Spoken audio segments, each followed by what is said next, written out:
शांति। आज की तारीख है 2/5/15। आज की ज्ञान मुरली का शीर्षक है हम मनुष्य आत्माओं की जीवन को खेने वाला खिवैया जो है वो प्रभु है। और इस बात को जो भाविक भक्त जन हैं या फिर जो प्रभु में विश्वास करने वाले जो हैं वह इस बात को मानते हैं। बाकी हर एक अपनी अपनी जीवन को खेने वाले खिवैया बन करके और जीवन को चलाते हैं। तो आज मीठे मीठे बाप दादा खिवैया बनकर हम बच्चों से कहते हैं, मीठे बच्चे तुम्हें खिवैया मिला है इस पार से उस पार ले जाने के लिए। तुम्हारे पैर अब इस पुरानी दुनिया पर नहीं है, तुम्हारा लंगर उठ चुका है। तो आज का प्रश्न है, जादूगर बाप की वंडरफुल जादूगरी कौन सी है जो दूसरा कोई भी कर नहीं सकता? उत्तर है, कौड़ी तुल्य आत्मा को हीरे तुल्य बना देना, बागबान बनकर कांटों को फूल बना देना। ये बहुत वंडरफुल जादूगरी है जो एक जादूगर बाप ही करता है, दूसरा कोई नहीं। मनुष्य पैसा कमाने के लिए सिर्फ जादूगर कहलाते हैं, लेकिन बाप जैसा जादू नहीं कर सकते हैं। ओम शांति। सारे सृष्टि चक्र व ड्रामा में बाप एक ही बार आते हैं और कोई सत्संग आदि में ऐसे नहीं समझते होंगे। न वो कथा करने वाला बाप है न वो बच्चे हैं। वह तो वास्तव में फॉलोअर्स भी नहीं हैं। यहाँ तो तुम बच्चे भी हो, स्टूडेंट भी हो और फॉलोअर्स भी हो, क्योंकि हम बच्चों का वर्तमान समय प्रत्यक्ष रूप में वो हमारे परम पिता भी हैं, परम शिक्षक भी हैं और परम सतगुरु भी हैं। तो बाप बच्चों को साथ में ले जाएंगे। बाबा जाएंगे तो फिर हम बच्चे भी इस छीछी दुनिया से अपनी गुलगुल दुनिया में चल करके राज्य करेंगे। ये तुम बच्चों की बुद्धि में आना चाहिए कि इस शरीर के अंदर जो रहने वाली आत्मा है वो बहुत खुश होती है। तुम्हारी आत्मा बहुत खुश होनी चाहिए। किस लिए खुश होनी चाहिए? कि बेहद का बाप आया हुआ है जो सभी का बाप है। ये भी सिर्फ तुम बच्चों को ही समझ है, बाकी सारी दुनिया में तो सब बेसमझ ही है।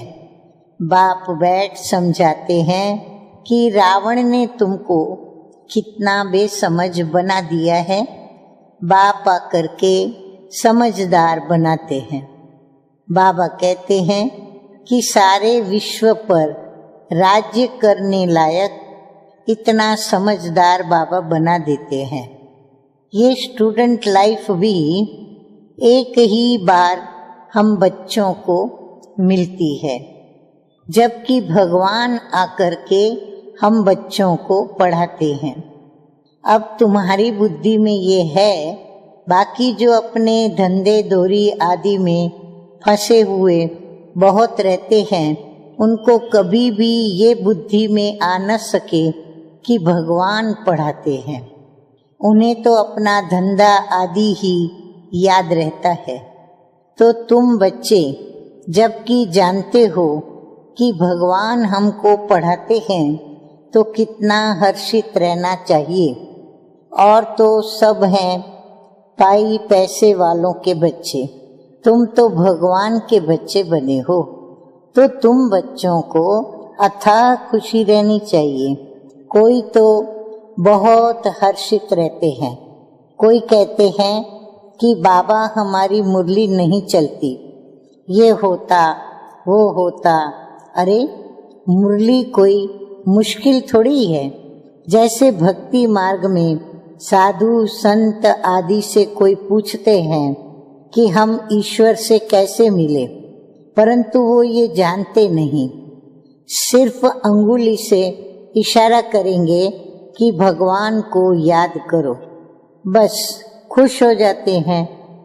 वो कौन है ये दुनिया में कोई भी नहीं जानते, अपने बाप को कोई भी नहीं जानते। ये ड्रामा ही ऐसा बना हुआ है, फिर भी भूल जाएंगे। ऐसे नहीं कि तुम्हारे में सभी बाप और रचना को जानते हैं। कहाँ कहाँ तो चलन ऐसी चलते हैं, बात मत पूछो, वो नशा ही उड़ जाता है। अभी तुम बच्चों का पैर पुरानी दुनिया पर जैसे कि है नहीं। तुम जानते हो कि कलयुगी दुनिया से अब हमारे पैर उठ गए हैं। बोट नाव का लंगर उठाया हुआ है। अभी हम जा रहे हैं कहाँ, बाप हमको कहाँ ले जाएंगे, ये बुद्धि में है। क्योंकि बाप खिवैया भी है तो बाप बागबान भी है, कांटों को फूल बना रहे हैं। उन जैसा बागबान कोई नहीं जो कांटों से हमें फूल बना दे। तो ये जादूगरी कोई कम थोड़ी है। कौड़ी तुल्य आत्मा को हीरे तुल्य बना देते हैं। आजकल जादूगर बहुत निकले हैं। ये है ठगों की दुनिया। बाप है सतगुरु, कहते भी हैं कि सतगुरु श्री अकाल, बहुत धुन से कहते हैं। अब जबकि खुद कहते हैं सतगुरु एक है। अब बाबा खुद अपने विषय में बता रहे हैं कि बाबा खुद ही कहते हैं कि सतगुरु एक है, सर्व का सद्गति दाता एक है। फिर अपने को गुरु क्यों कहलाना चाहिए? न वो समझते हैं न लोग भी कुछ समझते हैं। इस पुरानी दुनिया में बाबा कहते हैं रखा ही क्या है। बच्चों को जब मालूम होता है कि बाबा नया घर बना रहे हैं, तो ऐसे कौन होगा जो नए घर से नफरत करे, पुराने घर से प्रीत रखेंगे। बुद्धि में नया घर ही याद रहता है। तुम बेहद बाप के बच्चे बने ही हो, तो तुम्हें स्मृति रहनी चाहिए कि बाप हमारे लिए न्यू वर्ल्ड बना रहे हैं। हम उस न्यू वर्ल्ड में जाते हैं। उस न्यू वर्ल्ड को अनेक नाम से जानते हैं। सतयुग, हेवन, पैराडाइज, वैकुंठ आदि आदि। अब तुम्हारी बुद्धि पुरानी दुनिया से उठ गई है, क्योंकि पुरानी दुनिया में दुख ही दुख है। नाम ही है हेल, कांटों का जंगल, रौरव नरक, कंसपुरी। तो मीठे मीठे बाप दादा ने स्वर्ग के भी अनेक नाम सुनाए, नरक के भी हमें अनेक नाम सुनाए। अब आगे बाप दादा कहते हैं कि इनका अर्थ भी कोई नहीं जानते। पत्थर बुद्धि है ना। भारत को ही देखो, हाल क्या है। बाप कहते हैं इस समय सभी पत्थर बुद्धि हैं। सतयुग में सब हैं पारस बुद्धि, यथा राजा रानी तथा प्रजा। अब यहाँ तो है ही प्रजा का प्रजा पर राज्य, इसलिए सबकी स्टैंप बनाते रहते हैं। तुम बच्चों को बुद्धि में ये याद रहना चाहिए कि ऊंच ते ऊंच है बाप। फिर सेकंड नंबर में ऊंच कौन है? ब्रह्मा, विष्णु, शंकर। अब ब्रह्मा, विष्णु, शंकर की तो कोई ऊंचाई नहीं है। शंकर की तो पहरवाई शादी ही कैसी बना दी है। कहते हैं वह भांग पीते, धतूरा खाते, आदि आदि। अब ये तो इंसल्ट है ना। एक बाजू उनको देवता कह करके उनकी पूजा करते हैं और दूसरी तरफ क्या करते हैं, उनको ऐसा विचित्र भी दिखाते हैं। अब ये बातें तो होती नहीं। बाबा कहते हैं कि ये अपने धर्म को ही सभी भूले हुए हैं। अपने देवताओं के लिए क्या क्या कहते रहते हैं, कितनी बेइज्जती करते हैं। तब बाप कहते हैं मेरी भी बेइज्जती, शंकर की, ब्रह्मा की भी बेइज्जती, विष्णु की बेइज्जती इतनी नहीं होती। वास्तव में गुप्त में उनकी भी करते हैं, क्योंकि विष्णु ही राधे कृष्ण है। अब कृष्ण छोटा बच्चा तो महात्मा से भी ऊंच गाया जाता है। ये ब्रह्मा तो पीछे संन्यास करते हैं। वह तो छोटा बच्चा है ही पवित्र। पाप आदि को तो वो जानते भी नहीं। तो ऊंच ते ऊंच है शिव बाबा। फिर भी बिचारों को पता नहीं है कि प्रजापिता ब्रह्मा कहाँ होने चाहिए। प्रजापिता ब्रह्मा को दिखाते भी शरीरधारी हैं। अजमेर में उनका मंदिर है तो दाढ़ी मूछ देते हैं ब्रह्मा को, शंकर व विष्णु को नहीं देते। तो ये सब समझ की बातें हैं। प्रजापिता ब्रह्मा सूक्ष्म वतन में कैसे होंगे, वह तो यहाँ होना चाहिए। इस समय ब्रह्मा की कितनी संतान है, लिखा हुआ है प्रजापिता ब्रह्मा कुमार कुमारियां। इतने ढेर बच्चे हैं तो जरूर प्रजापिता ब्रह्मा होगा। चैतन्य है तो जरूर कुछ करते होंगे। क्या प्रजापिता ब्रह्मा सिर्फ बच्चे ही पैदा करते रहते हैं या फिर और भी कुछ करते हैं? भले आदि देव ब्रह्मा, आदि देवी सरस्वती कहते हैं, परंतु उनका पाठ क्या है ये किसी को भी पता नहीं है। रचता है तो जरूर यहाँ होकर के गए होंगे। जरूर ब्राह्मणों को शिव बाबा ने एडॉप्ट किया होगा, नहीं तो ब्रह्मा कहाँ से आए। ये नई बातें हैं ना। जब तक बाप नहीं आया है तब तक कोई भी जान नहीं सकते। जिसका जो पार्ट है वही बजाते हैं। बुद्ध ने क्या पार्ट बजाया, कब आया, क्या आकर के किया, कोई नहीं जानते। तुम अभी जानते हो क्या वह गुरु है, टीचर है, बाप है? नहीं। सदगति तो वो दे न सके। वह तो सिर्फ अपने धर्म के रचता ठहरे, गुरु नहीं। बाप बच्चों को रचते हैं फिर पढ़ाते हैं। बाप, टीचर, गुरु तीनों ही बनते। दूसरे कोई को थोड़ी कहेंगे कि तुम पढ़ाओ, और कोई के पास ये नॉलेज है ही नहीं। बाबा कहते जब नॉलेज ही नहीं है तो पढ़ाने का प्रश्न ही नहीं। बेहद का बाप ही ज्ञान का सागर है तो जरूर ज्ञान सुनाएंगे। बाप ने ही स्वर्ग का राज्य भाग्य बच्चों को दिया था, अभी फिर से दे रहे हैं। बाप कहते हैं तुम फिर से 5000 वर्ष के बाद आकर मिले हो। बच्चों को अंदर में खुशी है, जिसको सारी दुनिया ढूंढ रही है वो हमें मिल गया। बाबा कहते हैं बच्चे तुम 5000 वर्ष के बाद फिर से आकर मिले हो। हाँ, बाबा को कितनी खुशी है, तो हम बच्चों को भी कितनी खुशी है कि बच्चे कहते हैं कि हाँ बाबा, हम आपको अनेक बार मिले हैं। भले कितना भी कोई तुमको मारे पीटे, परंतु अंदर में तो वह खुशी है ना। शिव बाबा के मिलने की याद तो है ना।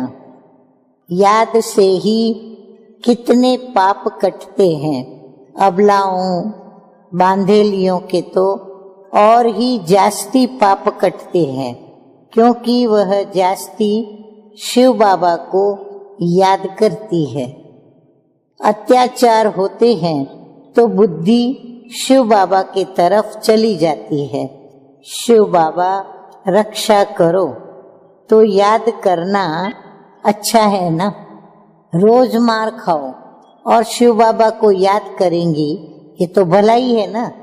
देखो बाबा हमको नेगेटिव को कैसे पॉजिटिव में ले जाना और फिर खुशी में रहना और बाप की याद को बढ़ाते जाना, और बाप को याद करने से हमें कितनी प्राप्तियां होती हैं वो बताकर हम बच्चों को बाबा खुश रहने की युक्ति सिखाते हैं। अब ये तो भलाई है ना। ऐसे मार पर तो बलिहार जाना चाहिए, क्योंकि किसके लिए मार खाती हैं? बाप के लिए और बाप की आज्ञा का पालन करने के लिए। और फिर मार खाने से याद आती है बाबा की, और बाबा की याद आती है तो कितने पाप उनके नष्ट होते हैं, भस्म होते हैं।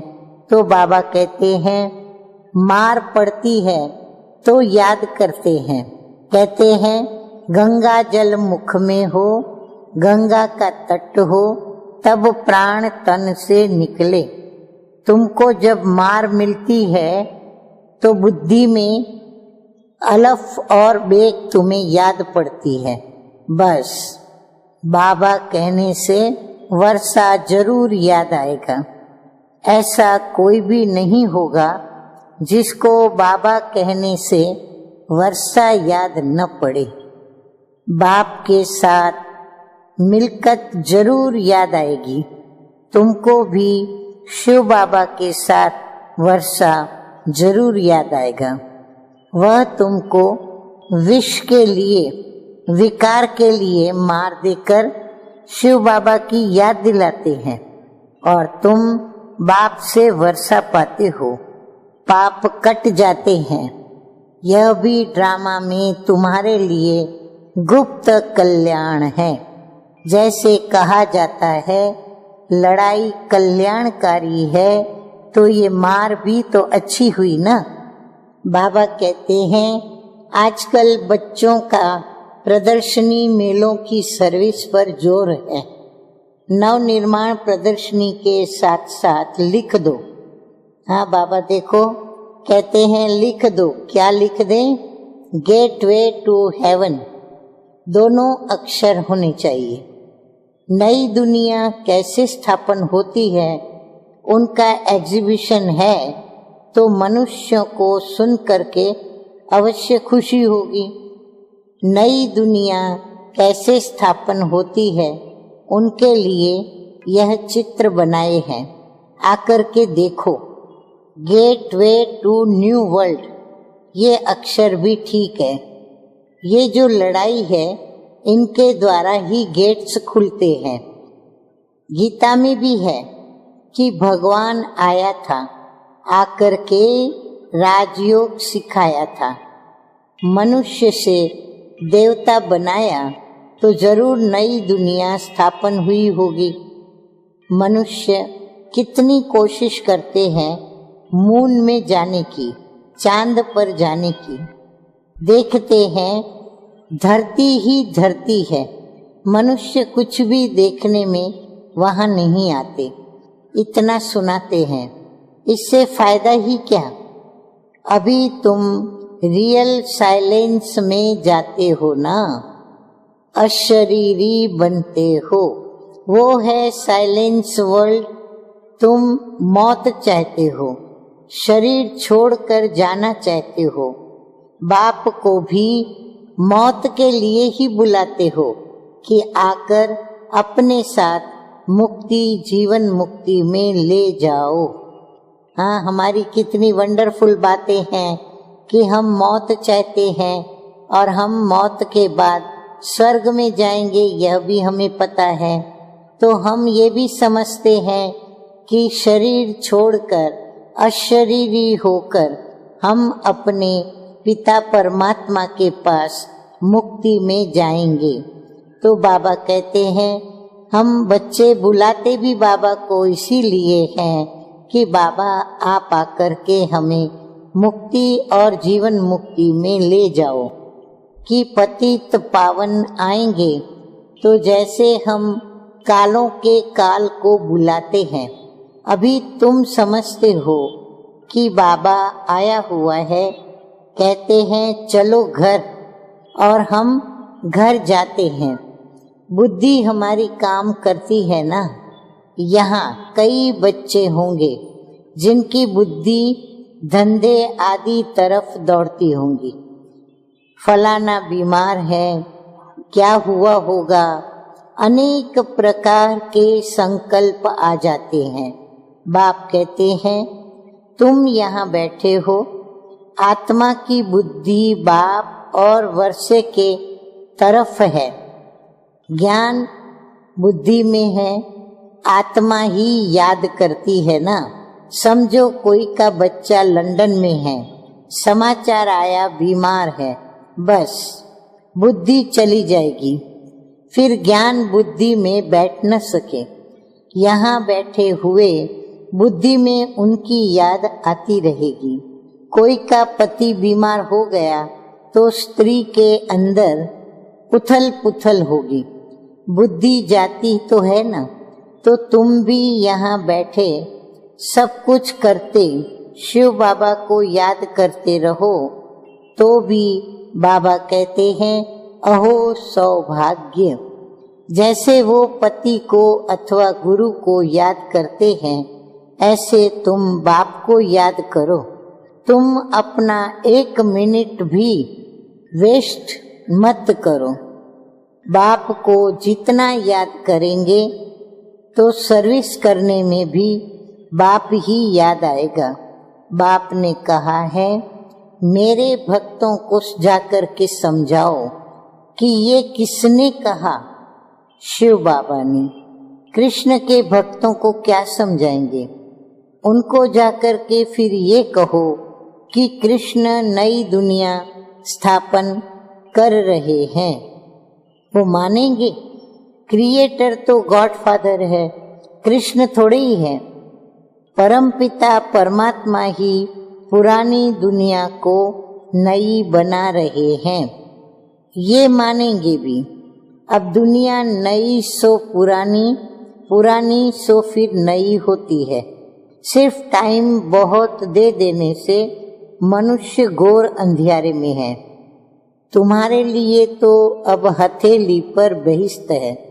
बाप कहते हैं, मैं तुमको उस स्वर्ग का मालिक बनाने आया हूँ। बनेंगे? वाह, क्यों नहीं बनेंगे? हाँ, हम बच्चे तो कहते हैं कि वाह बाबा, हम क्यों नहीं बनेंगे ऐसे स्वर्ग में मालिक।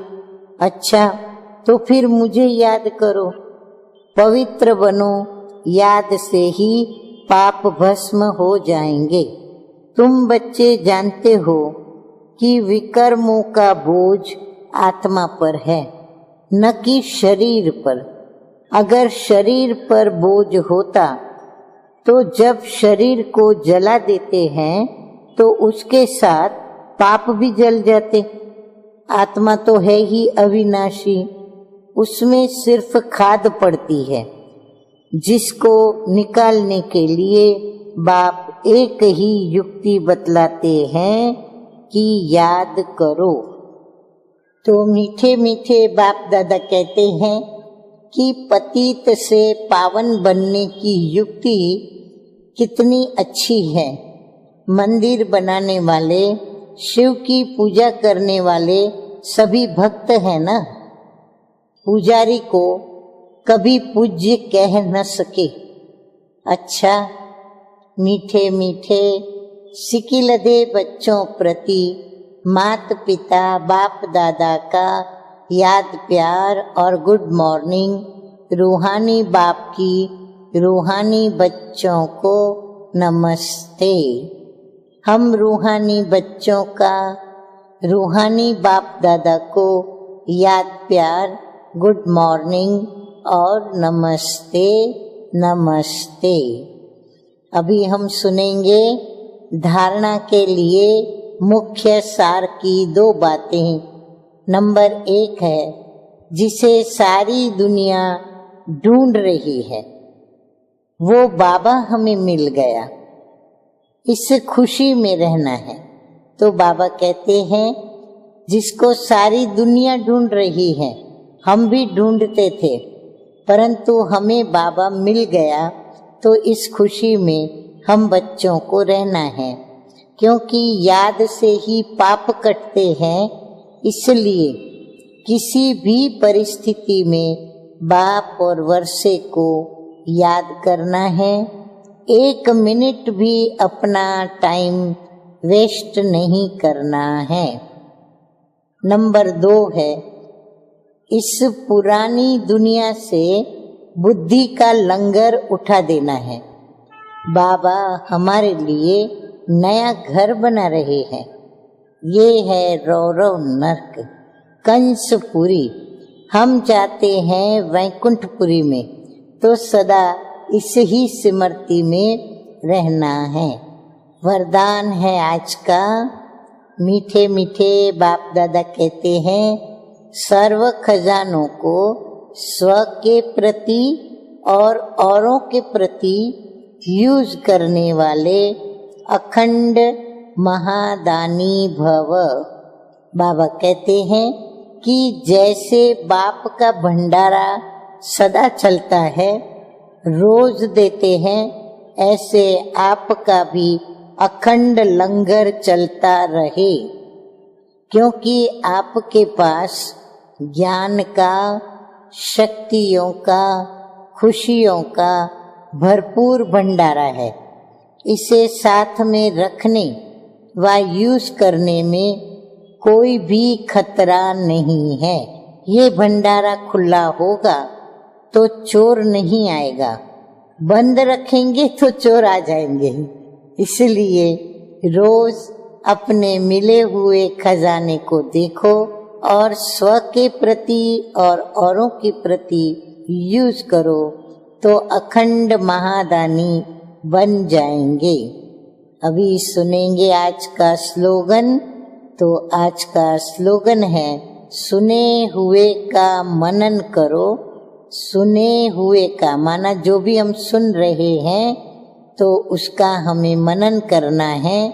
तो सुने हुए को मनन करो। मनन करने से ही शक्तिशाली बनेंगे। अच्छा, ओम शांति।